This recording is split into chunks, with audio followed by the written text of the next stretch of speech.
नमस्कार दोस्तों। तो आखिरकार मोदी सरकार को यह मानना पड़ा कि पहलगाम में सुरक्षा की चूक हुई है, सिक्योरिटी लैप्स हुआ है। आखिरकार मोदी सरकार को विपक्ष के नेताओं के कड़े तेवर के सामने, तीखे सवालों के सामने यह कबूल करना पड़ा कि चूक न हुई होती तो इतनी हत्याएं न हुई होती।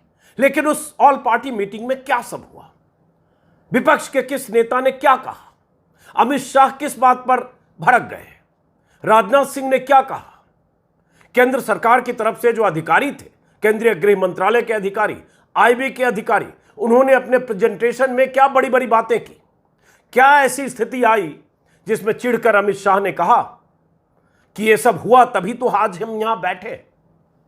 इस पर जरा मैं विस्तार से आपको कुछ जानकारी देना चाहता हूं। आज के तमाम अखबारों की हेडलाइन है, सबसे बड़ी हेडलाइन तो वो जो प्रधानमंत्री मोदी ने बिहार में चुनावी सभा में आतंकियों को, आतंक के आकाओं को सख्त चेतावनी देते हुए कहा, जिसमें उन्होंने कहा हम ऐसी सजा देंगे जिसकी कल्पना भी किसी ने नहीं की होगी। उन्होंने कहा आतंकियों को मिट्टी में मिलाने का वक्त आ गया है। उन्होंने कहा कि हम कहीं से भी आतंकियों को धरती के आखिरी छोर से भी खोज निकालेंगे। तो एक तरह से सख्त चेतावनी, सारे अखबारों की पहली हेडलाइन, बड़ी हेडलाइन, 8 कॉलम की हेडलाइन। प्रधानमंत्री मोदी की चेतावनी की एक खबर हर अखबार की पहली हेडलाइन है। लेकिन अखबारों में ऑल पार्टी मीटिंग की खबर भी छपी है। उस ऑल पार्टी मीटिंग में क्या हुआ, आज मैं उस पर बात करना चाहूंगा। कुछ जानकारी जो मैंने कुछ लोगों से बात करके जुटाई है, कुछ जानकारी जो कुछ अखबारों में छपी है, द हिंदू, एक्सप्रेस और बाकी कुछ अखबारों में। जरा गौर से सुनिए, खबर तो वही थी। और ऐसी क्या स्थिति आई कि इतनी अहम मीटिंग में प्रधानमंत्री ने मौजूद होना जरूरी नहीं समझा, और इसी को मुद्दा बनाया विपक्ष के नेताओं ने कि इतनी अहम मीटिंग, पहलगाम हमले के बाद 48 घंटे बाद अहम मीटिंग, 27 हत्याओं के बाद अहम मीटिंग, और प्रधानमंत्री का उस मीटिंग में मौजूद ना होना। तो मीटिंग में सरकार की तरफ से क्यों मानना पड़ा कि चूक हुई। जो जानकारी मुझे मिली, उस मीटिंग में केंद्रीय गृह मंत्री अमित शाह, केंद्रीय रक्षा मंत्री राजनाथ सिंह, विदेश मंत्री एस जयशंकर, वित्त मंत्री निर्मला सीतारमण, संसदीय कार्य मंत्री किरण रिजिजू और विपक्ष के तमाम नेता राहुल गांधी, मल्लिकार्जुन खड़गे, संदीप बंदोपाध्याय, टीएमसी के लीडर रामगोपाल यादव, समाजवादी पार्टी के लीडर असदुद्दीन ओवैसी, प्रफुल्ल पटेल, सुप्रिया सूले, संजय सिंह, ऐसे तमाम नेता, सभी पार्टियों के नेताओं की मौजूदगी थी। जैसा कि मैंने कहा, मीटिंग में मल्लिकार्जुन खड़गे ने इस पर एतराज किया प्रधानमंत्री की गैर मौजूदगी पर। वो आगे बताता हूं क्या हुआ और क्या कहा गया। लेकिन इस मीटिंग में जो सरकार की तरफ से जो सूचना दी गई, सिक्योरिटी लैप्स को जो कबूल किया गया और जो तर्क और दलील दी गई, उस पर गौर कीजिएगा। मुझे जो जानकारी मिली कि वहां एक प्रेजेंटेशन किया गया, जिस प्रेजेंटेशन को पेश किया आईबी या गृह मंत्रालय के किसी अधिकारी ने, उसमें 2004 से लेकर 2014 तक किस तरह से हमले होते थे और किस तरह से सरकार की नाकामी थी, इसका जिक्र था। और 2014 से लेकर 2024 तक कैसे सरकार ने आतंकवाद को काबू पाने की कोशिशें की, इसका जिक्र था। मतलब मोदी सरकार की वाहवाही थी और उसके पहले की नाकामियों का जिक्र था। और उसके बाद बातचीत का सिलसिला शुरू हुआ, सवाल जवाब क्या, मतलब विपक्ष के नेताओं ने जो मुद्दे उठाए वो सब। लेकिन उसमें की पॉइंट क्या है? की पॉइंट ये है, द हिंदू के मुताबिक पहले मैं बताऊं और उसके बाद जो मैंने भी जानकारी ली वो भी, कि अमित शाह ने बताया, सोचिएगा जरा कि क्या ये यकीन करने वाली दलील है क्या। अमित शाह ने, विपक्ष के नेताओं ने जब ये बार बार सवाल उठाया कि इतना सिक्योरिटी लैप्स हो गया, 1000 लोगों की मौजूदगी थी, कहीं सुरक्षा के इंतजाम नहीं थे, police force, security force, army, किसी की कोई तैनाती नहीं थी, और आतंकी आए और उन्होंने 27 लोगों की जान ले ली, ऐसा क्यों हुआ। तो अमित शाह ने कहा, जो जानकारी दी, कि ये जो बैसरन घाटी है पहलगाम से कुछ किलोमीटर दूर, जहां लोग पैदल जाते हैं, घोड़े से जाते हैं, खच्चर से जाते हैं, अमूमन 2 से ढाई घंटे घोड़े से जाने में लगते हैं, वहां कोई गाड़ी नहीं जाती। उन्होंने जानकारी दी जो हैरान करने वाली है कि पुलिस प्रशासन को, सरकार को, सुरक्षा एजेंसियों को जानकारी दिए बिना बैसरन घाटी को खोल दिया गया। 2 दिनों के भीतर 1000 से ज्यादा लोगों ने इस घाटी को विजिट किया। उन्होंने माना कि गोलीबारी के दिन घाटी में सुरक्षा बल की मौजूदगी नहीं थी। पहलगाम में 500 सुरक्षाकर्मी मौजूद थे, जिन्हें स्पॉट को ट्रैक करने में 45 मिनट लगे। शाह ने यह भी बताया कि सुरक्षा बल बैसरन घाटी के 50 किलोमीटर के रेडियस में 5 दिन के भीतर किसी तरह का कोई कम्युनिकेशन सिग्नल को ट्रैक नहीं कर पाए। इस पर राहुल गांधी ने कहा, यह तो बहुत बड़ा सिक्योरिटी फेलियर है। हैरानी की बात है कि हजारों लोग उस इलाके में बिना पुलिस की जानकारी के कैसे घूम रहे थे। इस तरह की बात हुई। लेकिन असली बात क्या है? अमित शाह का यह कहना, गृह सचिव का यह कहना कि बिना सरकार को जानकारी दिए लोकल टूर ऑपरेटर ने बैसरन घाटी को सैलानियों के लिए खोल दिया और बुकिंग लेनी शुरू कर दी, और स्थानीय प्रशासन को भी इसकी जानकारी नहीं थी। अब यह गले से उतरने की दलील है क्या कि स्थानीय प्रशासन, सुरक्षा एजेंसियां, सिक्योरिटी फोर्सेज, सरकार किसी को जानकारी दिए बिना उस घाटी को सैलानियों के लिए खोल दिया गया। उस घाटी में लोग जाने लगे और हजारों की तादाद में जाने लगे। जहां 2 घंटे में पहुंचते, घोड़े खच्चर पैदल लोग जा रहे थे। यह सूचना दी गई कि बिना जानकारी के हुआ। और यह भी बताया गया कि आमतौर पर अमरनाथ यात्रा शुरू होने के दौरान जून में इसे खोला जाता है। श्रद्धालु यहां आराम करते हैं, अमर उजाला में जो खबर है। और इसलिए यह पहले खोल दिया जाना एक चूक है बिना जानकारी के। अब इस पर विपक्ष के नेताओं ने सवाल उठाए। राहुल गांधी, मल्लिकार्जुन खड़गे, सुप्रिया सुले, संजय सिंह, सब ने सवाल उठाए कि यह कैसे मुमकिन है कि किसी को पता ना हो और सैलानियों के लिए वो जगह खोल दी गई। इसमें सुप्रिया सुले ने कहा कि पुणे में जो टूर ऑपरेटर्स थे उन्हें भी पता था कि बैसरन घाटी सैलानियों के लिए खुल गया है, और सरकार और सुरक्षा बलों को क्यों नहीं पता चला। संजय सिंह ने भी इस पर इतराज जताया, कहा कि घोड़े से इतने लोग जा रहे थे, खच्चर से जा रहे थे, पैदल जा रहे थे, वहां हलचल हो रही थी, और यह कैसे मुमकिन है कि सुरक्षा बलों को और सरकार को, सिस्टम को पता नहीं चला। यह सवाल उठाया। फिर यही सवाल राहुल गांधी ने उठाया कि यह कैसे मुमकिन है कि गृह मंत्रालय, आईबी या सिक्योरिटी फोर्सेज किसी को पता ना हो और उसके बाद लोकल टूर ऑपरेटर ने घाटी खोल दिया या रास्ता खोल दिया। इस पर काफी, मुझे लगता है, चूंकि विपक्ष के तेवर थे इसलिए डिफेंसिव हुई सरकार। और उसमें कई अखबारों में है, खासतौर से द हिंदू में और हिंदुस्तान टाइम्स में और अमर उजाला में, कि जब राहुल गांधी ने कहा कि ये सिक्योरिटी का बहुत बड़ा फेल्योर है, तो अमित शाह ने कहा हम लोगों को बचा नहीं सके और फेल्योर है जो भी। चूंकि उन्होंने फेल्योर की बात की तो उन्होंने कहा कहीं लैप्स हुआ, कहीं गलत हुआ, उसकी हम जांच कर रहे हैं और इसीलिए तो हम यहां बैठे हैं। मतलब खींच कर एक तरह से बोले कि चूंकि ये कहा जा रहा है कि फेल्योर है तो इसीलिए तो हम यहां बैठे हैं, ये अमित शाह ने कहा। तो इसीलिए तो बैठे हैं। उससे बड़ा सवाल है ये, अगर मैं इस दलील को जज्ब करने की कोशिश करूं कि हजारों लोग पहुंच रहे हैं, देश के अलग अलग हिस्सों से पहुंच रहे हैं, पहलगाम के होटलों में, रिजॉर्ट में उनकी बुकिंग है, वहां से टैक्सी से उस लोकेशन पर जा रहे हैं जहां से घोड़े से या पैदल लोग जाते हैं, 2-2.5 घंटे लगते हैं पहुंचने में। वहां हजारों की भीड़ पहुंच रही है, 500-700 हर वक्त लोग रवाना हो रहे हैं बेस से, जहां से चल के ऊपर जाते हैं, जहां गाड़ियां नहीं जाती है। और सुरक्षा बलों को, सरकार को, एजेंसियों को पता ही नहीं कि टूरिस्ट जा रहे हैं। आप कहेंगे लोकल टूर ऑपरेटर ने खोल दिया, यह मुमकिन है क्या? यह दलील सरकार की तरफ से दी गई। हिंदुस्तान टाइम्स ने यह भी छापा है कि लोकल अथॉरिटीज से पता चला कि यह कहना गलत है कि वो खोल दिया गया अचानक, और सालों भर खुला रहता है। अप्रैल के मध्य में लोग वहां जाने लगते हैं, चूंकि ऐसा मैदान है जहां हजारों लोग पहुंचकर वो मिनी स्विट्जरलैंड कहा जाता है। इसलिए यह कहना गलत है कि लोकल लोगों ने खोल दिया। यह भी कुछ मीडिया के हवाले से, मीडिया रिपोर्ट्स के हवाले से हमें पता चला। अब इसी पर काफ़ी मेरे ख्याल से सबकी दलीलें हुई।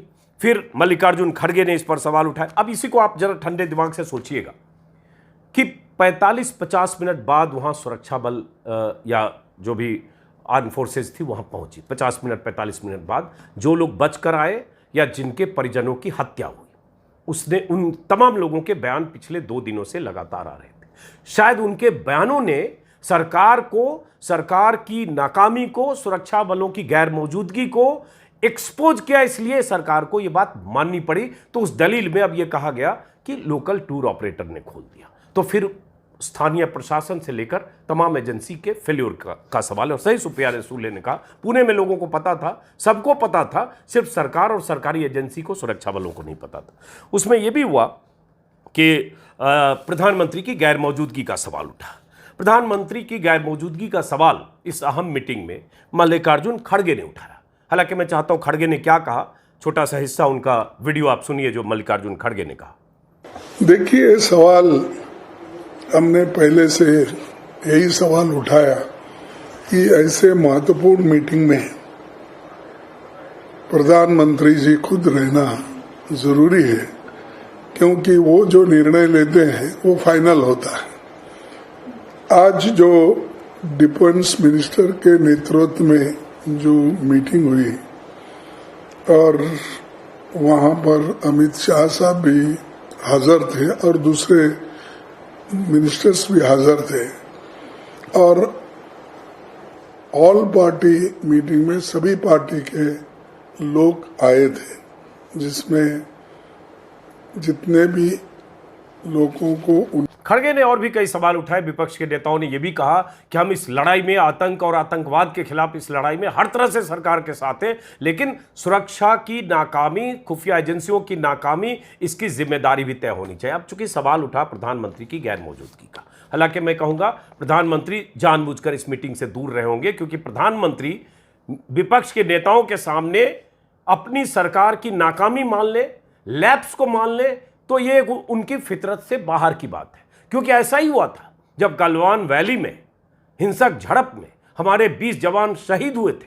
उस वक्त जब शहादत की खबरें सब आ गई थी, तब जब खबर आ गई कि वहां कुछ हिस्सों में चीन ने जो नो मैंस लैंड है या लद्दाख के अलग अलग हिस्सों में चीन ने अपनी फोर्सेज को एडवांस किया है, जो वो भारतीय कब्जे वाले इलाके जो हैं वहां चीन की सेनाओं की बढ़त हो गई है, तब प्रधानमंत्री ने उस वक्त कहा था, ऑल पार्टी मीटिंग हुई थी, कोविड का दौर था और उसमें जूम पर मीटिंग हो रही थी, जिसमें ऑनलाइन मीटिंग, जिसमें प्रधानमंत्री मोदी ने कहा था 19 जून 2020 को कि ना हमारी सीमा में कोई घुसा है, ना ही कोई पोस्ट किसी के कब्जे में। ऑल पार्टी मीटिंग मतलब जो आज देखें तो हम 25 में 5 साल हो गए, दर्जनों बार भारत सरकार के कमांडर लेवल की मीटिंग, चाइना के साथ भारत के कमांडर लेवल की मीटिंग, टॉप लेवल की मीटिंग, प्रधानमंत्री और शी जिनपिंग के बीच कहीं इस पर संवाद हो चुका है, अजीत डोभाल के लेवल पर मीटिंग, डिफेंस मिनिस्टर के लेवल पर मीटिंग, विदेश मंत्री के लेवल पर मीटिंग।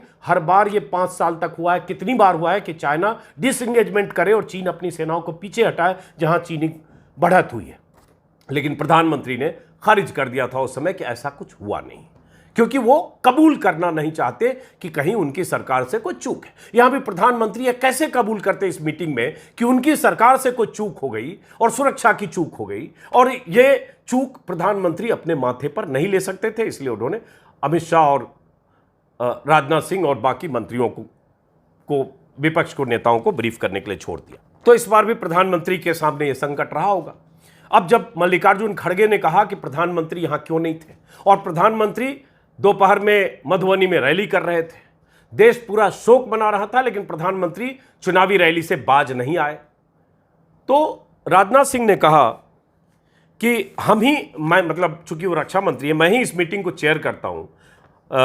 पार्लियामेंट का सत्र होने के पहले भी जब ऑल पार्टी मीटिंग होती है कुछ, तो नेताओं ने कहा, मेरे ख्याल से विपक्ष के नेताओं ने कहा, संजय सिंह ने कहा, आम आदमी पार्टी के सांसद ने, कि देश की सुरक्षा से जुड़ा मामला है। सत्र से पहले जो संसद के सत्र से पहले जो मीटिंग होती है वो एक अलग मीटिंग है, औपचारिकताएं होती है, लेकिन यहां ऐसे वक्त में मीटिंग हो रही है जब पहलगाम में आतंकी हमले हुए हैं, देश को बड़े फैसले लेने की जरूरत है, तो प्रधानमंत्री को यहां होना चाहिए था। और ये मल्लिकार्जुन खड़गे ने कहा कि ये मीटिंग फैसले के लिए जरूरी मीटिंग है, फैसले प्रधानमंत्री ले सकते हैं, ये रक्षा मंत्री या रक्षा मंत्री या गृह मंत्री या विदेश मंत्री फैसले नहीं ले सकते। इसलिए मल्लिकार्जुन खड़गे इस बात पर जोर देते रहे कि जिसकी अथॉरिटी है, जिनको फैसला लेना है, उनको विपक्ष के नेताओं के सामने अभी होना चाहिए था। लेकिन खैर, उसके बाद विपक्ष के नेताओं ने कई सवाल उठाए। ये कहा कि खुफिया एजेंसी की विफलता और सिक्योरिटी लैप्स की जवाबदेही तय होनी चाहिए, अकाउंटेबिलिटी फिक्स होनी चाहिए। ये भी विपक्ष के नेताओं ने कहा। मेरे ख्याल से संजय सिंह ने कहा, जो किसी ने मुझे बताया, कि विपक्ष के नेताओं की तरफ से कहा गया कि जो बीजेपी ने जिस ढंग से पहलगाम में दरिंदगी के अगले ही दिन एक कार्टून कैरिकेचर बनाकर जो वो लड़की जो बैठी थी हिमांशी, जिसके पति की गोली मारकर हत्या की गई थी, जो हनीमून मनाने गई थी अपने पति के साथ, नवविवाहित जोड़ा, उस लड़की की और बगल में उनके पति की लाश थी, उसका एक कार्टून बनाकर और उसके बाद उसको एक धार्मिक आधार देते हुए बीजेपी ने ट्वीट किया था और एक माहौल बनाने की कोशिश की थी कि जात नहीं धर्म पूछकर मारा। इसका भी जिक्र हुआ कि इस तरह के एक बिलखती महिला का कार्टून क्यों बनाया, पूरे देश में आप नफरत क्यों फैला रहे हैं। ये भी कहा गया कि वह एक नजाकत अली नाम के आदमी ने बीजेपी के एक पार्षद के परिवार को बताया, क्या आप देश को ये आप बता रहे हैं? आदिल शाह नाम का वो शख्स जो घुड़सवार घोड़ा चलाने वाला है, सैलानियों को घोड़े पर घुमाने वाला मारा गया, क्या आपने देश को बताया? क्या आपने बताया कि कश्मीर में सैलानियों की कैसे मदद स्थानीय लोगों ने की? आप ये सब नहीं बता रहे, आप मौका देकर नफरत फैला रहे हैं और इस तरह से वो कार्टून बीजेपी ने क्यों बनाया? मंत्री चुपचाप सुनते रहे, ये सवाल भी उठे। तो इस तरह के कई सवाल जिसमें एक तरह से कहें सरकार को डिफेंसिव होना पड़ा और अंत में मानना पड़ा कि ये चूक हुई। जब ऑल पार्टी मीटिंग खत्म हुई तो किरण रिजिजू ने क्या कहा, मैं चाहता हूं वो भी सुनिए। दिलचस्प पहलू यह है कि सरकार ने चूक मानी, जो संसदीय कार्य मंत्री थे उन्होंने ऑन कैमरा बाहर आकर चूक का जिक्र किया, मानने का, लैप्स का, और ये खबर एबीपी न्यूज पर चली कि सरकार ने मानी चूक। तो मैं देख रहा हूं कि वो खबर ब्रेकिंग न्यूज डिलीट कर दी गई। तो पता नहीं दबाव आया सरकार से कहां से आया, लेकिन फिलहाल किरण रिजिजू के बयान का छोटा सा हिस्सा भी सुनिए। ये घटना एक चूक हुई है और इससे सब दुखी है और ऐसा घटना आगे नहीं होना चाहिए। इसके लिए क्या क्या प्रबंधन किया गया है, इसके सब पार्टी को बताया कि सब कुछ अच्छा चलते हुए भी ये घटना एक चूक हुई है और इससे सब दुखी है और ऐसा घटना आगे नहीं होना चाहिए। इसके लिए क्या क्या प्रबंधन किया गया है, इसके बारे में ऑफिशियल्स अपने ब्रीफिंग में एक्सप्लेन। किरण रिजिजू का ये बयान चैनल पर चलने के बाद क्यों डिलीट हुआ ट्विटर से, एक्स से, इसका जवाब तो चैनल वाले जानते होंगे, या सरकार से दबाव अगर गया होगा तो सरकार में पीएमओ में बैठे लोग जानते होंगे। लेकिन अब बात यही कि अब उन आतंकियों के साथ क्या सलूक हो, पूरा देश एकजुट है। उन आतंकियों को ऐसी सजा दी जाए कि दुनिया भर में संदेश जाए, पूरा देश एकजुट है। आतंकियों के आकाओं के खिलाफ भारत सरकार जितना सख्त एक्शन कर सकती है करे, पूरा देश एकजुट है। बल्कि असदुद्दीन ओवैसी ने यह सवाल उठाया कि कश्मीरियों के खिलाफ फॉल्स प्रोपेगेंडा बंद कीजिए, आतंकियों के खिलाफ जितनी सख्त कार्रवाई करनी हो, जितना सख्त एक्शन लेना हो आतंकियों और उनके आकाओं के खिलाफ, पाकिस्तान के खिलाफ, वो करिए। ओवैसी ने यह माना कि हम मानते हैं कि इन आतंकियों ने धर्म पूछकर लोगों को मारा, लेकिन उन आतंकियों को मुसलमानों से जोड़ना ठीक नहीं है। ऐसा करके आप आतंकियों के मंसूबों को ही मजबूत कर रहे। तो पूरा विपक्ष एक तरह से एकजुट होकर सरकार के साथ था, लेकिन यह सवाल उठा लैप्स का, सरकार को मानना पड़ा लैप्स। यही बात हम लोग बीते 3 दिनों से, जिस दिन से हिंसा हुई है उसके बाद से लगातार कह रहे हैं कि आखिर इतने तादाद में सैलानियों की मौजूदगी वाली जगह पर वहां से कई किलोमीटर दूर तक सुरक्षा दस्ता, सुरक्षा घेरा या सुरक्षा कर्मी क्यों नहीं थे। अब खुफिया एजेंसियों के लैप्स की बात, यह बात भी आई कि कैसे मुमकिन है कि सरहद पार करके आतंकी आकर कश्मीर में अलग अलग नेटवर्क बना रहे हैं, चाहे लोकल सपोर्ट हो या स्थानीय स्तर पर रैकी किया हो। आतंकियों को यह पता होगा कि ये टूर ऑपरेटर ने खोल दिया या कैसे वो रास्ता खुल गया, लोग जाने लगे। आतंकियों को पता होगा कि यहां सुरक्षा बलों की तैनाती नहीं है, तो आतंकियों को सब पता था। उन्होंने टारगेटेड ढंग से वहां पहुंचकर नाम पूछकर, धर्म पूछकर किलिंग कर दी। 27 लोगों को मौत के घाट उतार दिया, जिसमें एक घोड़ा चलाने वाला भी था जो घोड़े की सवारी कराता था सबको, आदिल शाह। लेकिन सुरक्षा बलों को, एजेंसियों को पता नहीं चला। इसकी अकाउंटेबिलिटी तो तय होनी चाहिए कि किसकी अकाउंटेबिलिटी, किसकी जवाबदेही है, क्योंकि 27 मौतें कोई मामूली बात नहीं है। तो बहरहाल प्रधानमंत्री से यह अपेक्षा करना भी बेमानी होगा कि ऐसी मीटिंग में आकर वो चूक कबूल करें। शायद इसीलिए उन्होंने बाकी मंत्रियों को आगे किया और शायद इसीलिए बाहर निकलकर किरण रिजिजू ने बाइट दी और शायद इसलिए प्रधानमंत्री अब किसी बड़ी कार्रवाई की तैयारी कर रहे होंगे। पूरा देश यही उम्मीद करता है। फिलहाल इस वीडियो को यहीं ख़त्म करते हैं। कश्मीर पर हमारी नज़र होगी। आतंकी और आतंकी के आकाओं के खिलाफ भारत सरकार के हर सख्त कदम को पूरा देश समर्थन करेगा। इंतजार कर रहा है देश।